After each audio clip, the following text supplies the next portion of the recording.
This is Algebra 2, somewhat of a follow-up to the 3-6 lesson. I would have done this in class had we not had to go to remote learning, but I wanted to share this with you.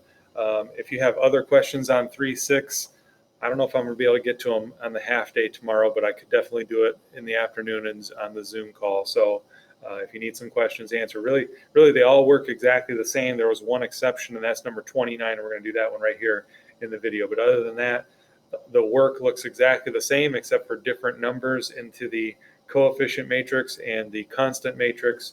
The work should look like you see here, except you actually don't have to put what's in this matrix or this one, which are actually the same matrix.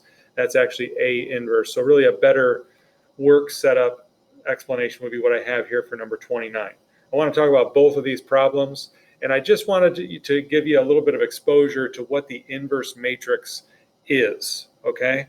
So again, the specific 9 numbers that are in the inverse matrix that goes both here and here, you do not have to put those numbers in. That's for a different higher level class for a different year if you ever take linear algebra in college. Okay, but the thing is, as I said to you once before, if you have a problem like 2/3 x equals 7 in Algebra 1, you would multiply by the reciprocal of this number, 3/2, multiply both sides, that is, to get x by itself here. Well, there is such a thing then as, so 3/2 is the inverse of 2/3. This matrix has an inverse, okay? We don't care to know what it is, except for this one time that I'm showing you, but its inverse exists, and it's this 3x3 matrix. The way I found that was that I typed in matrices, in the matrix menu, into matrix C. Again, this is not something you need to do. Just keep A 3x3 and B 3x1 and you're ready to go for the test. But I just want to show you this. And I typed in those values for number 1. This is the coefficient matrix for number 1.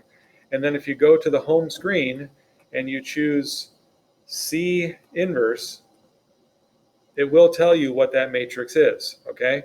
Now, these numbers can be ridiculous. This one's actually pretty tame. Okay, to have 5 of them being integers and all the rest of them being halves or something and a half, that's pretty tame. Sometimes they are the wildest looking decimals that you would never get a handle on what the repeating quality to it is. And there is a nice feature on our calculator I've already taught you that's called math enter enter, the 3 keystrokes math enter enter, that will change them to a fraction. Let me do that with this one. So that changes all of these values to a fraction. That's nice, right? Sometimes when you do this with some inverse matrix, you'll get, 453 over 87, and then the next one is negative 229 over, 154, whatever. I'm just making up numbers, but they are ridiculous. So again, you don't need to know that, but just know that there is such a thing as an inverse, and let me show you what it does. If you multiply these two matrices together, the coefficient matrix and the inverse matrix, if you multiply them together, the result is actually this matrix right here. Okay, and again, I know that you have differing levels of comfort with matrix multiplication, but if you just stop and if you understand what this is, right, because these would result in this 3x3 matrix, and then if I took this 3x3 and I multiplied it by the variable matrix, think about what that would produce. 1 times x plus 0 times y plus 0 times z. That's x. 0 times x, 1 times y, 0 times z. When you add those together, you get y. This is the identity matrix, if you will. You'd get z here. This is the identity matrix in the same way that, again, we multiply this by 3/2. These cancel, and you're left with the number 1. Number 1 is the multiplicative identity. This is the identity matrix. Identity, you think of self, you get the same thing back. When you multiply a 3x1 matrix by this matrix here, you get the same thing back. You get x, y, z. Okay? That's why this is what it is. That's why we multiply these two things. We just assume that we get the variables on the left. So the work, as I said in class the other day, the work that needs to be done is this on your calculator. Okay? Now, just to kind of complete the thought, if you did that, and again, you did not have to, of course, all of this is irrelevant to what you had to do. These 9 numbers are irrelevant. All you really need to do is put A inverse in here, right? And that's complete work. And what you should have gotten for number 1 is 4, 2, negative 3. X is 4, Y is 2, Z is negative 3. Okay, now let me just reinforce that on number 29. This is the work that we should see on any problem like this. I should see this 7 times on your homework. On the test problem like this is the work we should see. Don't leave any component out. Don't forget the inverse matrix. Don't forget the coefficient matrix. Really easy to forget the variable matrix. Don't forget that. X, Y, Z. It's a 3 by 1. 3 rows, 1 column. Equals. Don't forget equals. Again, the inverse matrix and then the coefficient. I'm sorry, that would be the constant matrix. 6 components. 1, 2, 3 matrices, equals, and then 1, 2 more matrices. The whole thing needs to be there. If you're missing the equal sign, if you're missing the variable matrix, and we've asked for work, I will take off half a point. All right, now, or at least half a point. If it's multiple of those things, could be more. All right, now, I have already gone ahead and entered into matrix A the values that you see for number 29. I've done the same thing for matrix B. So if I'm just doing my due diligence on any problem like this, I go to my home screen, I do A inverse B, and we get a problem.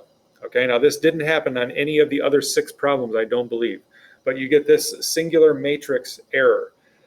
This is because there is no solution to this problem. There is no solution. There exists no X, Y, Z that makes this system true. Okay, the previous lesson actually showed lines in 3-dimensional space. Okay, well, you probably could not have too hard of a time coming up with 3 lines in 3-dimensional space. Just think of the space around you, 3 lines that would never intersect at the same point. Okay, so very real possibility that you are not going to get a solution. Okay, now I'm not saying it's a very real possibility on the test. You're probably going to get one that gets a solution on the test, but it is a real possibility that you're not going to get a solution if I just picked 3 lines at random, that they're all going to cross at the same point. Okay, so with that in mind, then you would say no solution here. If you feel like you've done everything right, if you've double checked your numbers, and you double check this matrix, you double check this matrix, you know you're entering A inverse B correctly, and you get that error, it's a no solution. I think this is the only time you're going to run into that, but just so you know, that's when it happens. Finally, why? You say, why did that happen, Mr. Garwood? I'm so glad you asked. The reason is because when I go matrix A inverse and I go to look at that, matrix like I did with C inverse. Now I'm looking at A inverse. I get the same error. Why would I get that error? Well, because this matrix has no inverse. Okay. Now I'm trying to relate this to something you know, and so some equation x equals 26. It doesn't matter. A number that goes here that has no inverse. The only true number for that would be this, right? There would be no solution to this equation. Yes, 0 times no number will ever give you 26. Okay, it's because 0 doesn't have a multiplicative inverse. In the same way, this matrix does not have a multiplicative inverse. So we thought we had one here, and it was the same thing here. When you went ahead and did this work, that's why you got the error. Okay, now again, focus on the other 6 problems that were in section 3.6, and you'll be ready to go for the test. Thanks for watching.